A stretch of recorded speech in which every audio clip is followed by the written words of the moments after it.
যখন কোন বান্দা সূরা ফাতিহার একটা করে আয়াত বলে আলহামদুলিল্লাহি রাব্বিল আলামিন, সঙ্গে সঙ্গে আল্লাহ জবাব দিয়ে বলেন হামিদানি আবদি, বান্দা তুই আমার প্রশংসা করলি। আর রহমানির রহিম যখন বলে আল্লাহ বলেন আসনা আলাইয়া আবদি। মালিক ইয়াউমিদ্দিন যখন বলে আল্লাহ বলেন মাজ্জাদানি আবদি। এরপরে যখন বলে ইয়াকা না'বুদু ওয়া ইয়াকা নাস্তাঈন পর্যন্ত যখন বলে আল্লাহ বলেন বান্দারে তুই আমার কাছে কি চাস, প্রাণ খুলে চারে বান্দা।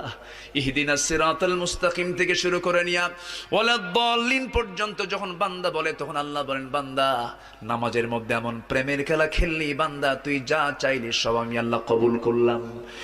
ওই বান্দা যখন রুকুতে যায় আল্লাহ তখন অস্থির হন। ওই বান্দা যখন সিজদায় যাওয়ার জন্য প্রস্তুতি নাই, সমস্ত ফেরেশতাকে ডাক দিয়ে বলেন ও ফেরেশতারা, এই বান্দাগুলো আমাকে দেখলো না, রাসূলকে দেখলো না, কোরআনকে দেখে হাদিসকে বিশ্বাস করে আমাকে খুশি করার জন্য তার সবচেয়ে সম্মানজনক